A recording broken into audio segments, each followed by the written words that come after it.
Welcome to our continuing series, Evenings with Sraddhalu. It is my honor to have him here with us, to speak to us on so many areas of India, Vedic culture, ancient and modern. Welcome, Sraddhalu. Namaste. Namaste. We have much to learn about the ancient Vedic culture and present India, and even before that, Shankarism. So please share with us. Okay.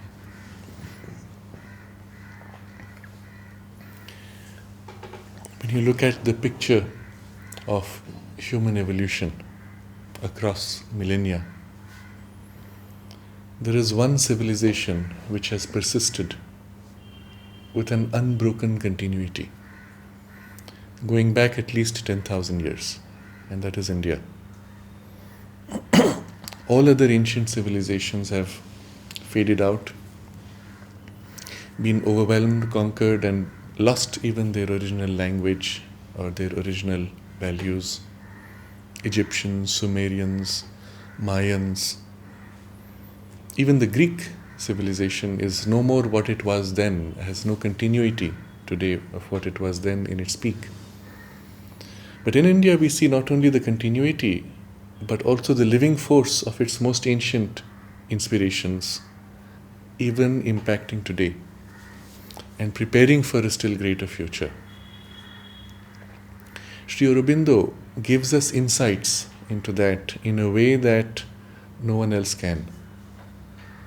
I have seen great scholars of Vedic texts confused of so many aspects of the civilization and its values, and concluding that the authorities mentioned, let's say 1,000 years ago, would know better than us because they were closer to the source. But Sri Aurobindo points out that those authorities err because they were already too far from the source. And it is necessary to plunge into the original inspiration, not with today's mind, but with the mind that belonged to the Vedic seers. And so only a yogic mind, an intuitive mind, a spiritual mind can really enter that and reveal its secrets. When Sri Aurobindo started writing the Arya, one of the objectives he mentioned there was to bring forward the highest knowledge from the ancient traditions in the form necessary for the future of humanity. And two of the books that he started writing, one chapter at a time, simultaneously with two other books, were The Secret of the Veda and his commentary on the Isha Upanishad. Do you know the story of Jyoti Priya? No, tell me. Huh? Tell me. Well, Tell us. she was a young woman in California, belonged to a theosophical family, and came to India. I think she was in her teens or early 20s, in search of the secret of the Vedas. She landed in Benares and met with the great Pandits, and they all told her, this is fairy tales basically. The night before she left, a man came to her and gave her a typewritten copy of Sri Aurobindo's Secret of the Vedas, and that was Aurobindo Basu. She came immediately to the ashram, where she received her name from Sri Aurobindo, Jyoti Priya, lover of light, and formed the first Sri Aurobindo Center in America. I have seen a letter from Mother to her, where Mother says, to you who have realized your soul, there is so much more to do. And Mother tells her that unless she can bring all into that love, then her work is not complete. So I thought we should share Yes, that. yes. Yes. And Sri Aurobindo explains that the Vedic age is primarily an age of intuition. He implies, though not as explicitly, he implies that at that time it was an intuitive age for the whole of the earth. And the Vedic civilizational values, in fact, we find evidence, were spread all over the world. Many of the symbols, many of the perspectives, attitudes, representative relations with the universe, with the deities, the gods, with humanity, with the earth, you will find common symbols everywhere in all the old cultures. Sri Aurobindo explains that from the Vedic age, where the rishis imprinted those values, that spirituality into India, from that age there is a decline from an intuitive state to a more rational phase, before it can once again rise back into intuition. And he explains this in a very cryptic, brief statement, where he says that the fact that the modern human being can rapidly pick up the power of the intellect, even when you pick up somebody from the tribal cultures where they have no training in intellectual development for centuries, generations, you get them out of that space, bring them into an intellectual space, within a generation the mind picks up the capacity. That, he says, is evidence that this work has been done in the past in humanity, in human evolution. In fact, having passed through the intellectual age, humanity moved on through the intuitive age. But something was left incomplete. And therefore there was a need for a fallback.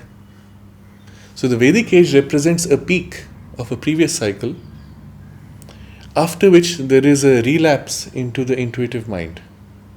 Why the fallback? Because something was left incomplete in the development of the power of the intellect, and not integrated sufficiently with the intuitive mind which had emerged.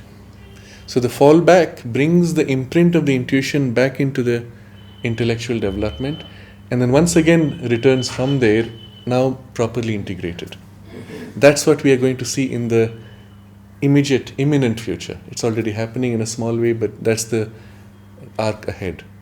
But this fallback is the interesting thing which we have to understand. So what the Vedic rishis gave to the world, which was especially preserved in India in the imprint that they made on the civilization itself, that subsequently over time was inaccessible because the mind became more intellectualized. Whereas their language, their vision, their experience was presented in an intuitive mold. The intellectual mind seeing things in pieces, cutting it up, putting things in contrast rather than identifying with the deeper underlying unity, cannot understand their vision or their perspective, or becomes less and less capable of it over time. So we see in India something fascinating happening. There is first this imprint of the Vedic age which brings that spiritual experience, and Mother even refers to it as some of the highest experiences of humanity, which she then was given at some point by Sri Aurobindo. And all of that is imprinted in the Vedic age, where the common man is unable to receive. The common man has an intuitive turn, but not the spiritual competence to receive that. And so there is a double language, and the twilight language which describes the spiritual realities as well as the symbolic material representations. Of that, the material representation stays with the common man, the symbols, and with it the ritual form of the symbolism, which becomes his means, perhaps his only means, to have the connection to the spirit. And so this part is common throughout the world. Anywhere you go in the world, you will find the ritualism and the essential symbolism common to the Vedic. And even many of the vocabularies are similar. The relationships between the deities and the physical, their physical actions in the thunder, the lightning, and the wind, and so on, similar. But is this in the more primitive people, or is it through religions as well? in the primitive as well as in the religion, as well as in the most sophisticated cultures. Everywhere it's common. So it seems as if what we call today the primitive people were more of a decline from a higher stage of evolution than sustained primitive from a long time. That's the point he makes in his early writings. The fact that they can pick up the intellect within a generation and the full power shows you that the work was done even in those parts of humanity. So the second stage comes when, as this decline takes place from the intuitive to the more mental mind, there is a passage of transition in what is called the Upanishads, where the same truths are given a more rational, philosophical formulation, where the higher mind of humanity can now access them and elaborate and build on them, but with the mind, with the constructions of the reason. And then there's a third, further shift into the life of the people. In India, that transition is described as the Puranic Age. The same stories which are in the Veda, deep, profound spiritual experiences, now take on a more human representation. The gods have a human character. They are fighting with each other, they are running around, battling, but the characteristics of the gods remains. Their relationships remain as in the Vedic. But now they are at a level which is so humanized that they are stories you can tell children. And when children hear those stories, there's a deep resonance in their deeper intuitive spiritual parts, as well as in their superficial life and mind, where the truth of that is imprinted into them, in their hearts, in their minds. And those values have shaped the whole civilization. Now this triple transition didn't take place everywhere on earth. And so what you see is in India, the spiritual civilization imprinted from the Veda continues. Elsewhere, those principles become reduced more to symbols whose meaning is forgotten. They become either hollow rituals, or sometimes the same power of the ritual connection to the higher realms is perverted into magic, becomes low-level magic, which you see in some of the Mayan and Aztec spaces, or even in certain parts of Europe. But the spiritual component is lost by the time the rational age comes into the whole of humanity. Is it not in India also? The same thing happening in India, in large parts, especially in the last 100 years, after the colonial phase. But the fact that this was so deeply imprinted in the culture itself was spiritualized, gives it a momentum that can take it through this difficult passage. But the danger is there that India could lose it if it went the other way, deliberately. Now this is very important to understand, because then we see the larger scope of human evolution and we understand the nature of its current crisis and what is the role India has to play there. In India, in this transitional phase, two great passages take place in history. One is an enormous efflorescence of the civilization under the Vedic imprint, because the Vedic imprint saw the whole world as the domain for the divine manifestation. All life, including the most material part of life, is a domain for spirituality to manifest. It takes four forms: knowledge, strength, harmony, including opulence, wealth, and perfection. And if you look at any of the old temples, even going back 1,000 years, you see the kind of skill, the kind of perfection. You see the texts and you see their idealism in every field. You take a field like warfare, which anywhere in the world in the last 2,000 years represents the crudest human instincts. But in India, warfare has been raised into almost a spiritual art. Excuse me. For the training of warfare, of the martial arts master, from the beginning you are taught to surrender to the divine, relate everything to the divine. The body movements, the postures, the moves of self-defense or offense, each represent certain spiritual symbols or truths. The weapons, equally, are imbued with a spiritual power and represent an aspect of the divine in the form and function of the weapon itself. And the human being, the human instrument, is meant to become the perfect instrument for the divine will to act. Now, this is fundamental to the whole training of warfare. The result, of course, is that the human capacity is pushed to limits which go beyond. They break human limitations, they transcend human limitations and become even a spiritual experience. And the same in every field, whether it is music, whether it is in architecture, or even in administration.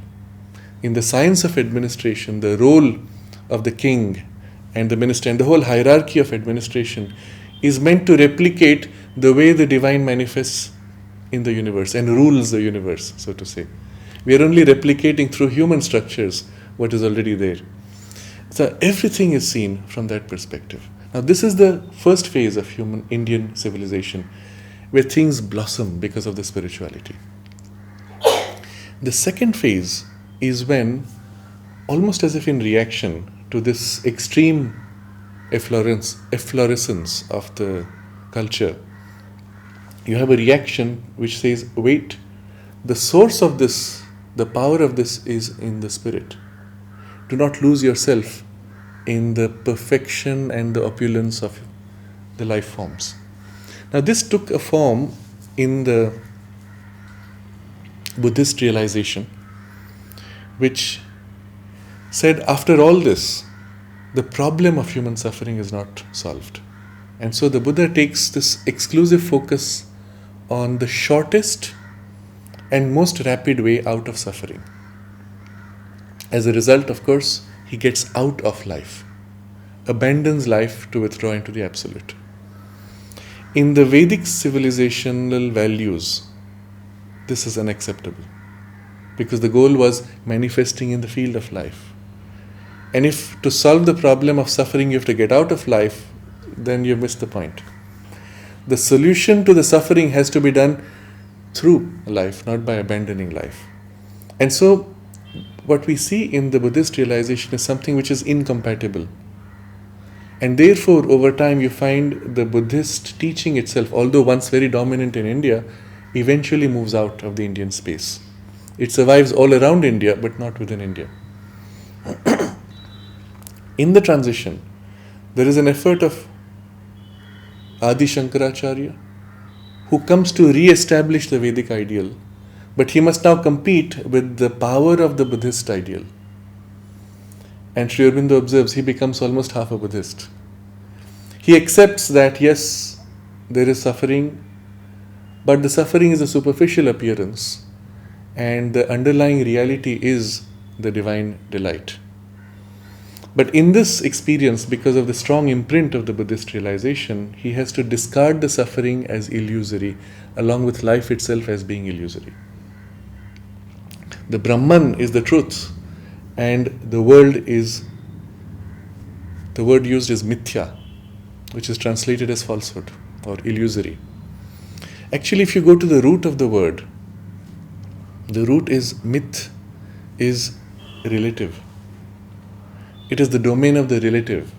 Now, if you look at it from that point of view, it is not contrary to the Vedic, nor even contrary to the Buddhist ideal. It perfectly harmonizes the deep truth that the divine is absolute and the world is his expression into relativity.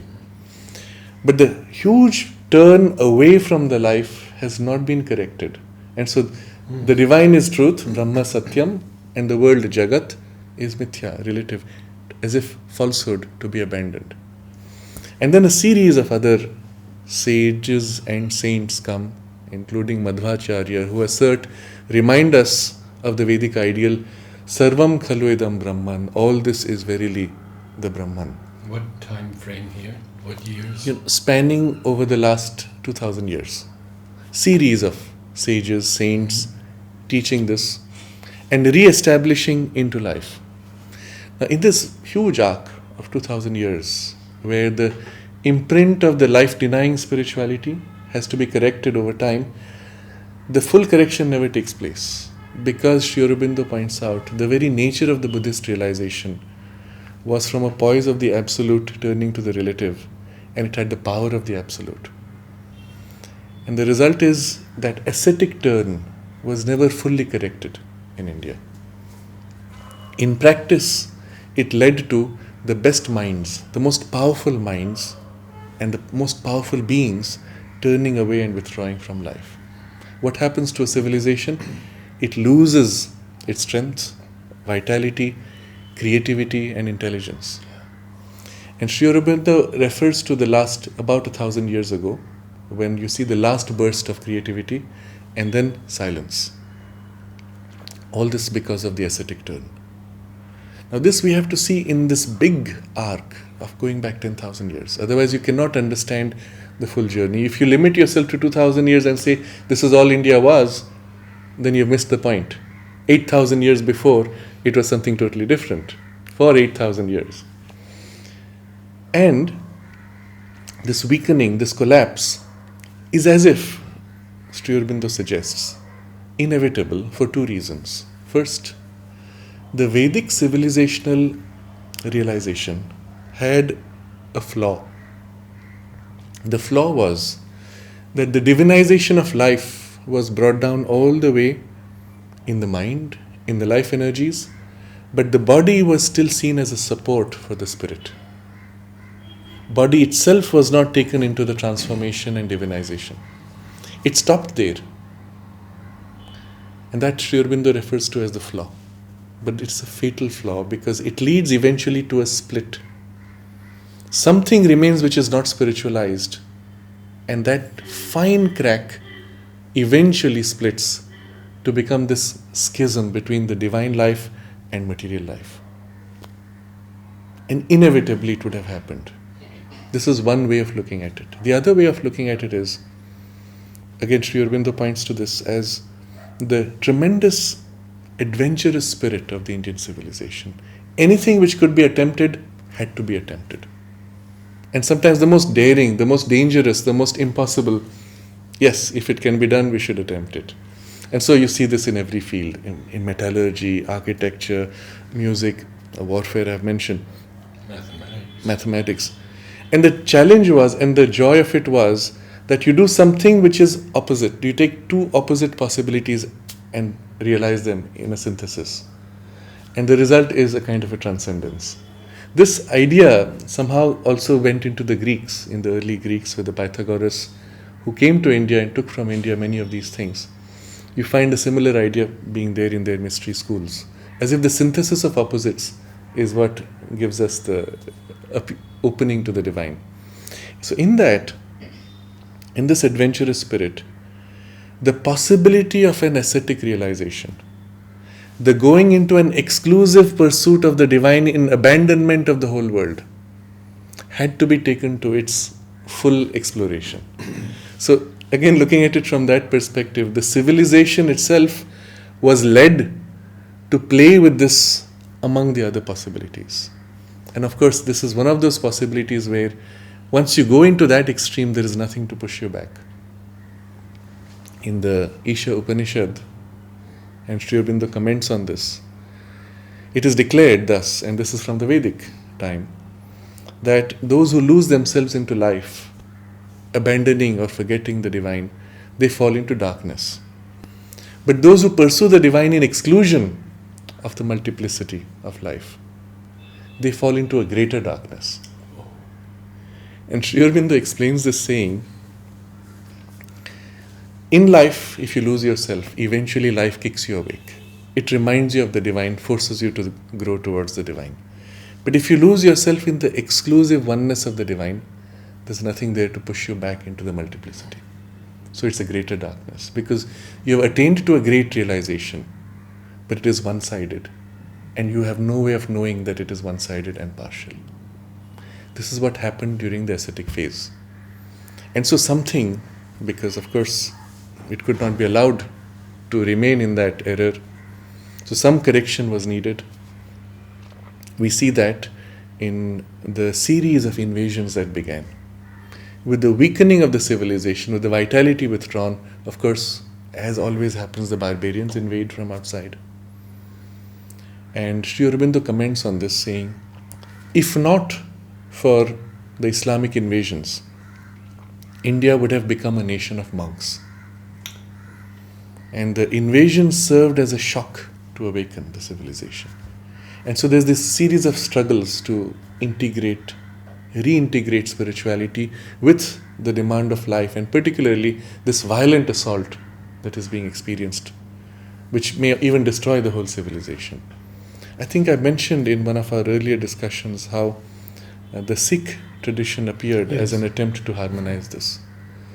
But in its culmination, during the freedom struggle, the ascetic imprint was so strong that we were even taught to celebrate poverty, celebrate weakness as spiritual.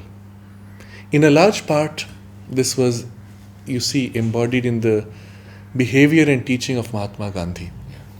What most people don't know is that Gandhiji did not represent the teaching of the Gita. Although he quoted from it, he swore by it, his original turn of nature was to a particular brand of Christianity, which is Tolstoyan Christianity. And while in South Africa, he almost converted to Christianity. It was a Jain monk who advised him not to do that because it would be a bad example for the whole Indian community. But he established his ashram in South Africa and he called it Tolstoy Ashram, showing the full turn of his nature being in that particular brand of Christianity, which believed in self-flagellation, which believed in purification through suffering. And this became his catchphrase, his obsession when he came to India. Not aligning himself with the Indic spiritual values, he brought this in and presented it as representative of the Indic spirituality. The result was, although he had the Bhagavad Gita in his hand, and the Bhagavad Gita teaches fighting for truth. You see, he taught instead not to fight. He taught non-violence, suffering, and even suffering as a purification, which is the Tolstoyan Christianity, and suffering as the way by which somehow you will overcome the attacker, which of course is not reasonable nor practical. When Hitler threatened to invade England, he sent a letter to the King of England saying that you should not fight Hitler with violence. You should surrender, allow them to take over your people, kill your women and children, but you will oppose with soul force only and without violence. Now what does that mean, you oppose with soul force? You're somehow supposed to stand and something of your soul force is going to magically act on the enemy while he batters you with his weapons and kills you. What are you supposed to do with your hands? What's the point of having a body and an intelligence? Somehow all that is blurred out. And this obsessive focus on non-violence is made into a spiritual ideal. Sri Aurobindo points out that this seemed to work in India because it was under British rule. And they had a sense of fair play. Yes. Laying across the railroad tracks. Mm-hmm. Many people have said if he had tried that in China. You know what would happen, and what would have happened under Nazi rule also. Yes. They were just gunned down and that's it. Exactly. Problem finished. But here it worked or seemed to work. Actually what it did was enormously delay the freedom struggle. And in fact, the British were brought to the negotiating table not because of this, but because of others who fought, laid down their lives even, and the change that took place in the world situation because of the Second World War. So although the politically correct position is that Gandhi won freedom for India, the reality is he did not. He only delayed and led to partition. We have discussed this before. But the point thing I want to bring forward is, in the process, the deification of weakness and poverty as spiritual was embedded in the mind of the popular mind of India. What it meant was, after we won our freedom, there was still this idea that money is unspiritual. Poverty is good. Weakness is good. And strength is unspiritual. So, immediately after we won freedom, Nehru as Prime Minister declared that India doesn't need an army because we're good, right? Nobody would want to invade us. Fortunately or unfortunately, Pakistan invaded at that time in Kashmir, and the army was needed, and the army was the only thing which saved the situation. But that mindset continued when India was offered, and this is not known, India was offered a seat in the UN Security Council.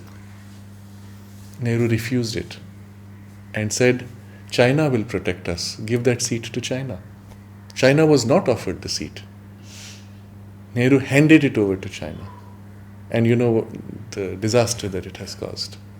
Now, this mindset of wanting to be weak, meek, and feeling superior because you're weak, meek, and poor,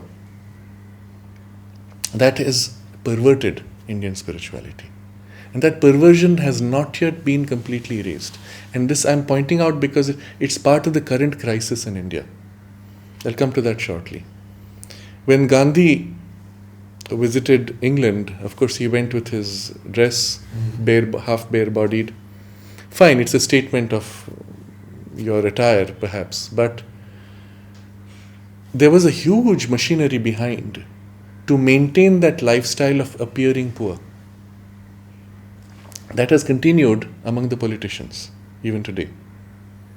So there are some politicians who in their fancy will live as if they're living in a village with their cows in their home and all that machinery. But there's a huge machinery there spending so much money to make you appear poor. There's the famous incident where a very wealthy industrialist came to Gandhiji with a big check, a large amount. Gandhi tore it and threw it in his face. The statement was, I don't need your money, I'm so pure. That's the implication. So money and spirituality were seen as opposite. To accept wealth is to be unspiritual. And you will see in the early movies in India, after India became free, always the rich man is the bad man. The poor man is always good, but he's weak, and that's his greatness. It stuck for a long time. It's only in the last, I will say, 20 years that this has gradually begun to be reversed. Where finally somewhere inside the young people said, we want the wealth, we want the comforts, we want the stuff which comes with it. We want to be able to enjoy life. Now imagine, enjoyment of life was considered as unspiritual because you're having fun. Spirituality is suffering. It is being ascetic. It is punishing your body. These are the ideals which are warped into India. And so the transition did not take place smoothly because nobody stood up to say, this is wrong. There was no great spiritual leader other than Sri Aurobindo who came forward to say, this is wrong, this is a perversion of spirituality.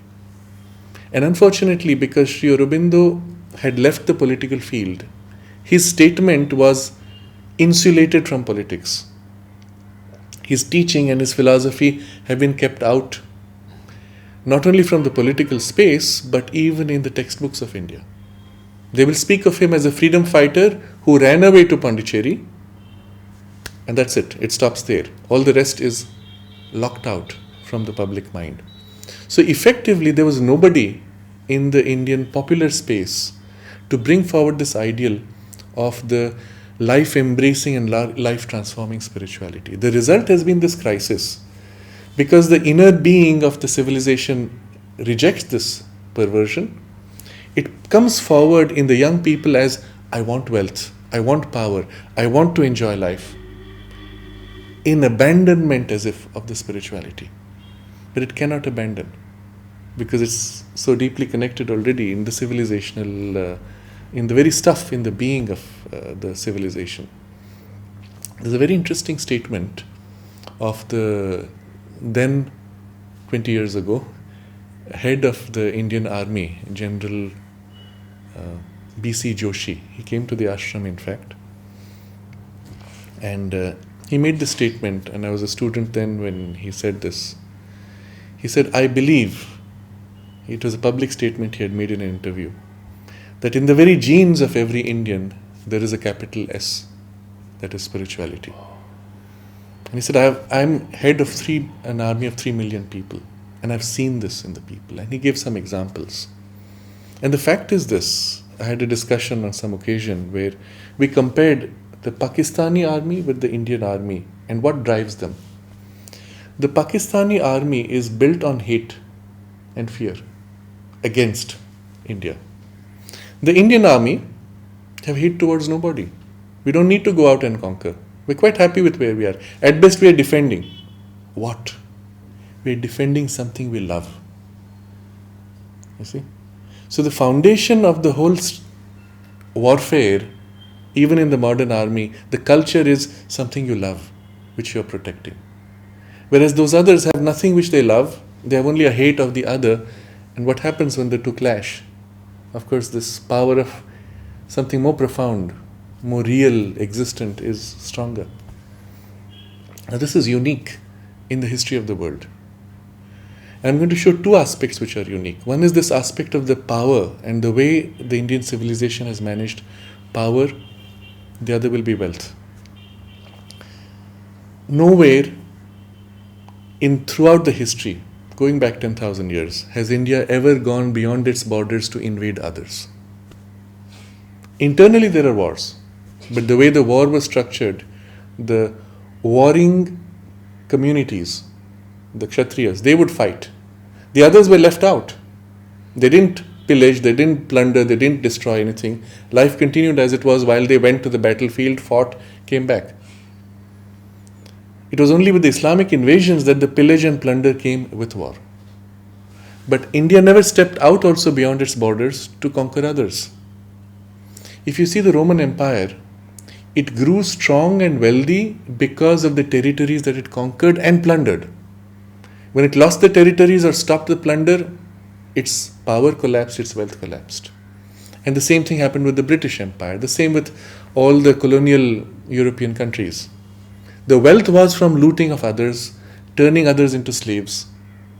In India, you see sustained development of wealth without needing to conquer others. I mentioned this earlier, that India was producing 25% of the global industrial output 200 years ago. And that was done purely in its creative generation, in a sustainable economic framework, without needing to fight others. So you see a sustainable economic developmental model. You see also a model of exercise of power, not just the military power but also administrative power, but sustainable in a way that can hold everybody together without needing to suppress one group for another to be strong or wealthy. And so still for the future of the world, it will be a model coming from here that will show the way. But for the moment, we have this passage where you have even now in the Indian army this same value system. There's no need to go out. Where they have been invited to go out, as happened with Sri Lanka, where the Sri Lankan government invited the Indian army to come in and solve that whole LTTE problem. The Indian army went in, cleaned up whatever it had to, went back. When they entered Bangladesh, liberated Bangladesh, went out. Nobody stayed on. You will see this unheard of anywhere in the world, in history of humanity. The US government, as you know, they're spread out in almost 300 locations all over the world with their armies. Nobody ever gets out. Once you step in, you never get out, and you turn that whole space into a resource to build your national wealth. So these are empires which are continuing in various forms. But somehow that has never happened in India. And the reason for this is this underlying spirituality that says the whole world is one family.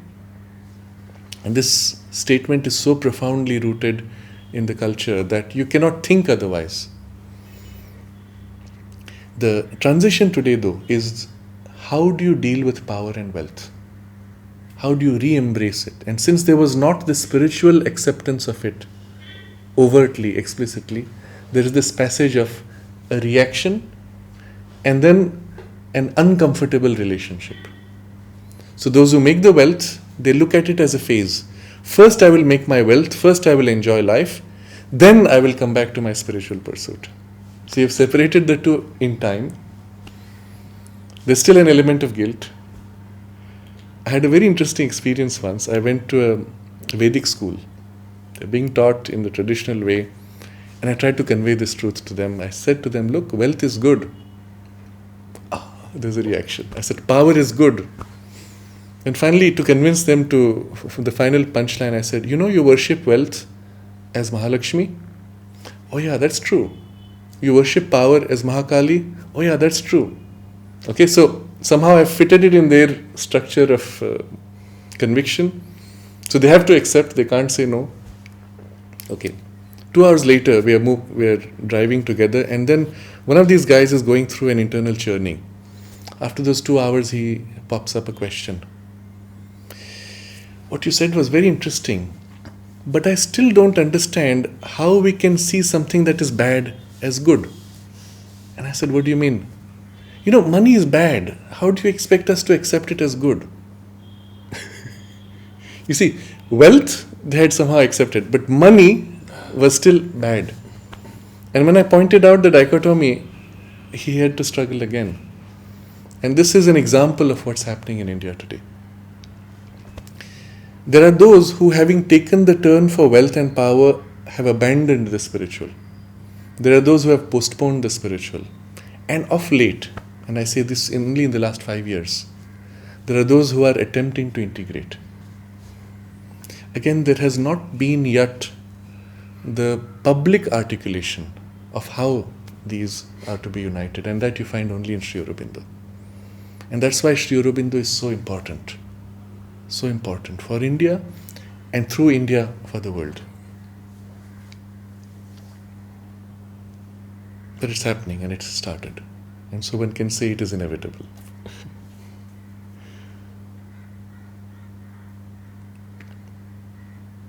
We see today a great attempt at conversion of Indians by Christianity. We see the power and force of Islamic radicals. India will absorb all of these. Sri Aurobindo makes an observation that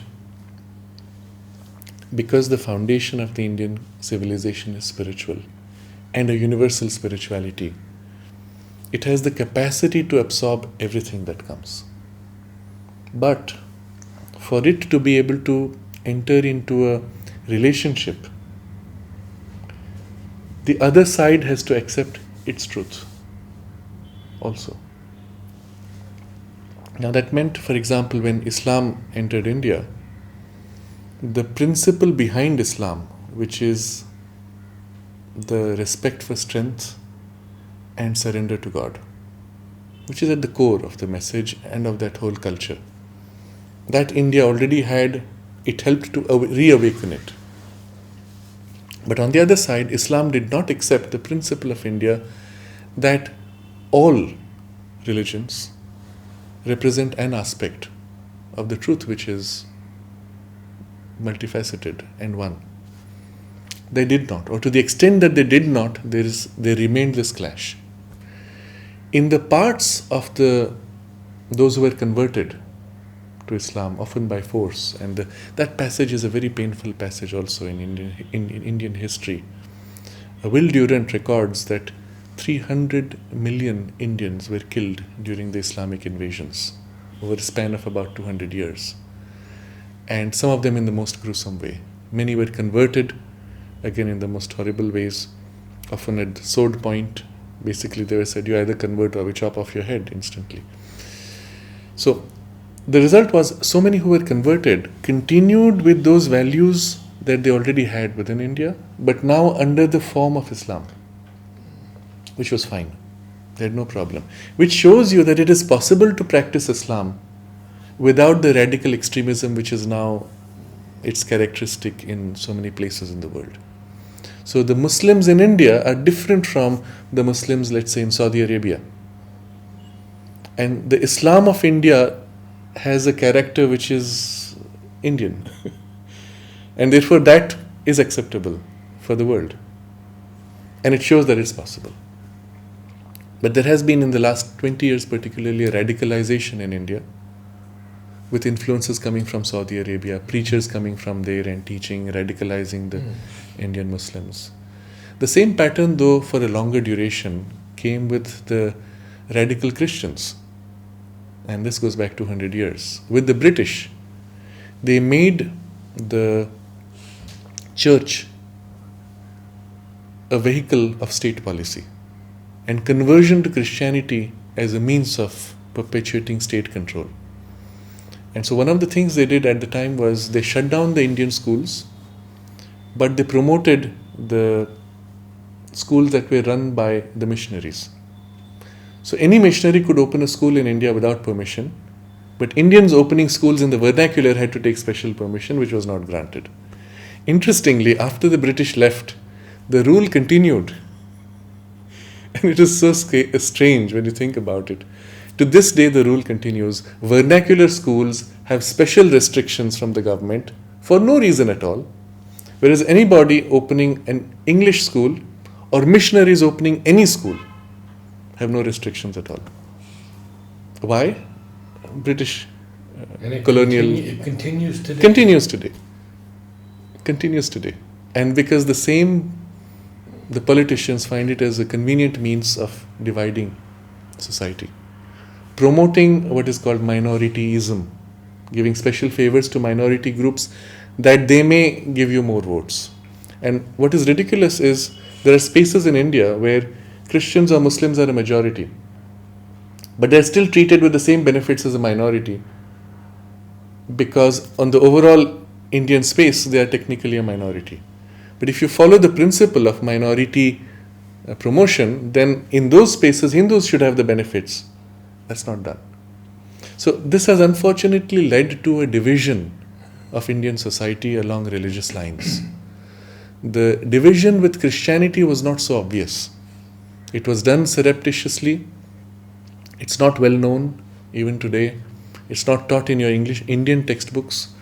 But in India, the Inquisition continued for a full 150 years after it stopped in Europe. And the whole intention was, of course, converting, taking away lands, taking away properties, under the name of whatever the Inquisition wanted to do, and converting large numbers.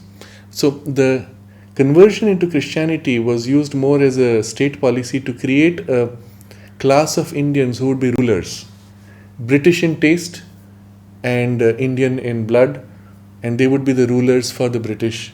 So that was not so obviously a political division. But with Islam, it became a political division thanks to Gandhiji's policy, where he asked the British to recognize Muslims as a separate electoral force, something against which Aurobindo had already spoken out during the freedom struggle. And by then he had stepped out when Gandhiji took it up again.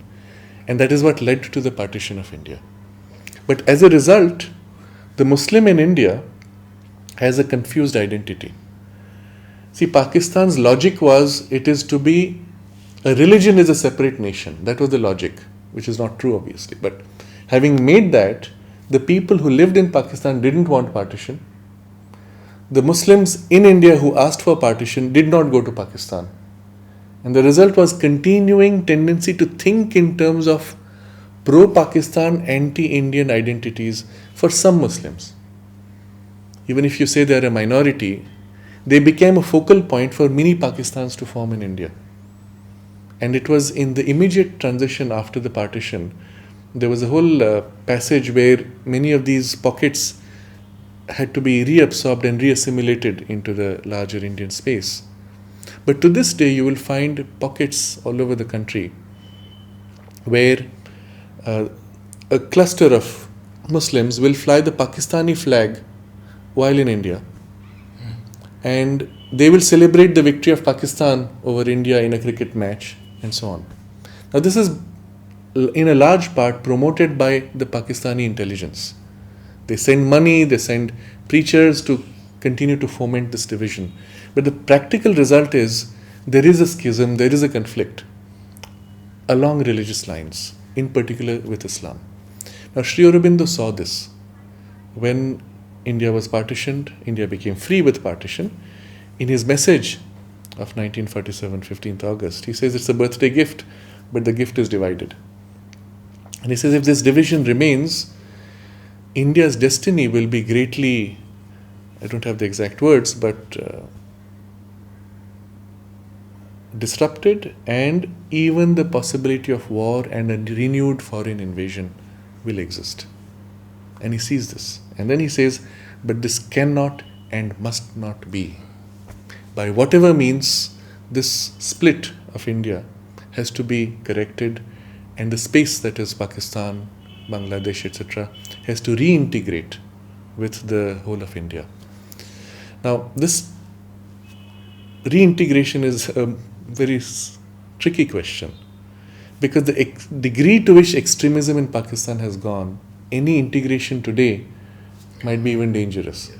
So nobody in India wants that integration. In Pakistan, the saner voices want that reintegration because they say Pakistan is a failed state. But the groups that represent the extremism in Pakistan, of course, they don't want it. So how will it happen? There was a chance given. I think I've mentioned this when Indira Gandhi was advised by the mother to free Yes. Bangladesh Yes, and then yes. to finish West Pakistan. Yes. She gave back the lands and all that. And after that, mother said it was a very serious mistake. India would suffer greatly. And then she spoke of what she saw, that the world situation would change and the US would support India instead of Pakistan. And then Pakistan would break up into 5 parts. Now this is, the first signs of this are now happening. The US has taken distinctly a pro-Indian Yes. position, and Pakistan has been isolated as a sponsor of terrorism. Now all of this is moving in the right direction, but still the question, how do you reintegrate? So one way would be, and this seems to be the direction things are going in, that there will be a kind of a federal structure. This is what Mother anticipated. A federation in which all these countries now divided would come together in some framework, but keeping their borders, integrating economically, and perhaps over time culturally rebridging and so on. It is possible because our experience is that when you cross over the border and enter Pakistan, you do not know you have gone into another country. The people are exactly the same. And the common man in Pakistan has so much love and affection for India.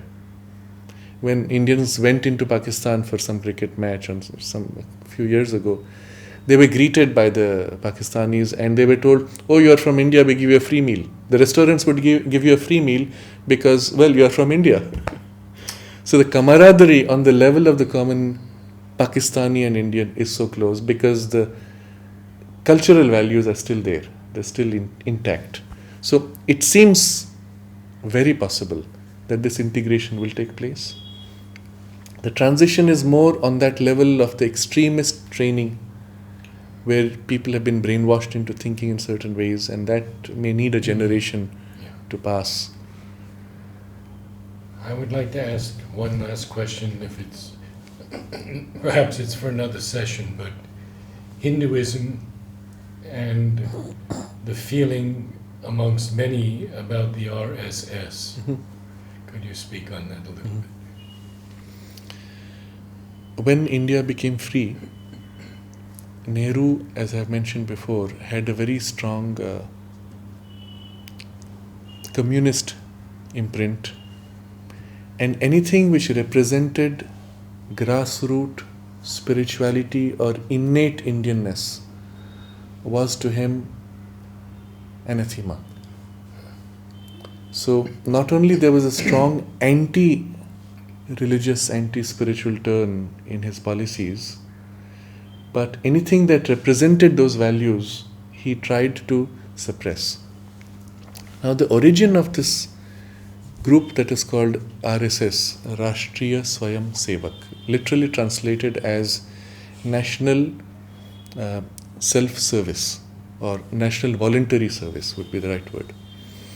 The roots of this go back to 1925-24, when the founder of the RSS, Dr. Hedgewar, came to Sri Aurobindo, met with Sri Aurobindo, and they had a private conversation going a couple of hours. on return, one of his objectives was to bring Sri Aurobindo back into the freedom struggle. But on his return from there, he began the work of founding this group called the RSS. In one of Sri Aurobindo's letters, dated 1932, I believe, somebody asks him, what about the future of India? And Sri Aurobindo says, yes, that is already taken care of, meaning he has already done it on the higher levels. And he says, I'm more concerned with what India will do with her freedom. Bolshevism or Gunda Raj? Things look ominous. That is Sri Aurobindo's statement, 1932. And as you know, both happened. We had both Bolshevism, that is the Nehruvian communism, socialism, whatever form it took, and the Gunda Raj, which is the license permit Raj, where the government became effectively the oppressor of the people through its controls of licenses and permits.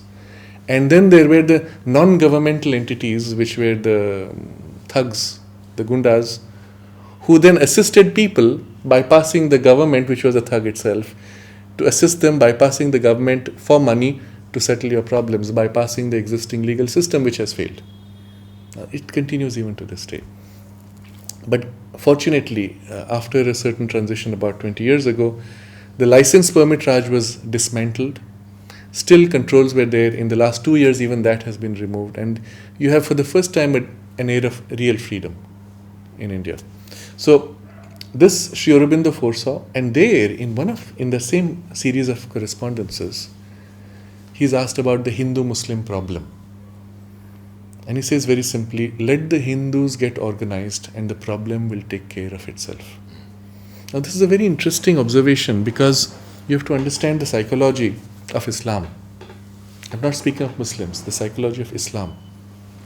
It respects strength. Because the whole religion is built on this following the will of God, but with strength. Wherever it meets strength, it respects it and creates an agreement. Where it sees weakness, it tramples over. And this pattern you will see in India repeatedly everywhere. So he said, when the Hindus get organized and there is this mutual respect, the problem is solved. It's very simple. What the RSS did during the freedom struggle was precisely this: to organize society, primarily, of course, to fight against the British, but secondarily, to fight against any interest which broke the integrity of the nation. Any divisive force, any divisive tendency was countered. And how? Their whole belief is that the innate goodness in humanity is more powerful than any brainwash. They believe that if you meet people one-to-one, interact, engage with each other on the level of goodwill, we recognize each other, and then whatever we have been taught against each other will fade out. And so this was, and the second they taught people to work selflessly for the nation. So they have a very simple prayer at the beginning of every of their meetings. They put up a flag, which is the spiritual flag of spirituality. It's not the current Indian flag, which was created later. And then they make almost like a prayer to Mother India, invoking her and offering themselves in her service. That's it. And the very message of that prayer is integrity, unity, and selfless service. And you see, very interestingly, over time, that's all that they have done. They are primarily a cultural unit, not a political unit. And so you will find they have at times entered in conflict with the religious conversions, because those are seen as divisive to Indian integrity. But I was very interested to hear, there was a public meeting, and one of the RSS, the then chief, announced, in Orissa we had this group of missionaries who had come to convert the tribals, and they were lost in the forest, and they were without food and water. And our RSS people went and saved them and brought them back. And he was proud of it. You see, so the selflessness of the service goes even to the so-called enemy. When they are in trouble, well, you help them. Nehru was against the RSS. And so there was a huge campaign which began in his time First he banned the RSS, and then to label it as something evil and perverse. And something of the leftist media has perpetuated that myth. The reality on the grassroots is very different. And yet we hear so much negativity. That's the leftist media. It's the leftist media. Yes. But if you see their track record, they have only worked selflessly to serve and to integrate. If not for the RSS, the partition of India would have been a far more painful affair. Because there was no government, there were these battles. It is they who went out and brought peace, brought the communities together, worked to reintegrate them. Not just along religious divisions, but also along social divisions, the caste divisions, which the British had fomented and exaggerated. They worked to heal those and bring harmony between these communities. It has been violence. one of the completely without violence, purely on goodwill and mutual exchange. And it has been the single most powerful non-governmental agency which has worked to unify India in the last 60 years since India's freedom.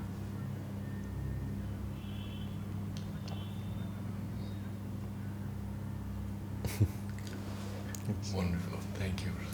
So in sum, what we saw today was this big picture of the arc of the spiritual history, let's say, spiritual development of India. But with it you understand world history and world development, because this is really a focal point of the continuity of the world's transition through these cycles. I'll just end with one example. When a very famous physicist, Richard Feynman, was a young student, he was a genius. He said to himself, well, let me figure out what is this Mayan pictures. So he took a book which had all these Mayan deities and began to analyze. He said, I'm smart enough, if an archaeologist can figure out what they are, I can figure it out on my own. So he went through the whole thing and he discovered certain indications which represented numbers, and very quickly he decoded the whole thing. Each of these figureheads, gods, deities, whatever they were, represented one of the planets, and the numbers represented the rotational period of the planets around the sun. So he said, wonderful, I have decoded now the Mayan symbols of these deities. Let me see what the archaeologists say. And the archaeologists had none of this. They said, oh, this is so-and-so god for this, god for that, god for that. Nothing of the deeper scientific knowledge or the symbolism was discovered. I'm giving this as an example to show you that even today, if you approach rationally and look at the evidence, you will see all over the world this common foundation of, we will, for lack of a better word, we will say a Vedic culture all over the world. And the symbolism represented then common across. The values common across all these. It is in India that the continuity of this spiritual focus has been preserved, while elsewhere it was lost and other forms of specializations took place. And in the immediate future, it is through India that the reintegration of the whole world in an underlying spiritual experience has to take place. And it is for this reason that Sri Aurobindo worked for India's freedom. It is for this reason that the growing role of India in the world points to or will show the way to a larger human unity. There's an interesting observation Sri Aurobindo makes, that in the West, when there is a revolution, there is great external change, forms change in society, but internally people remain the same. But when there is a revolution in the East, then there's a huge shift internally, although externally the forms may remain the same. And then he says, therefore, when once again India becomes the theatre for the world's major events, it will be the sign of the beginning of a new spiritual age.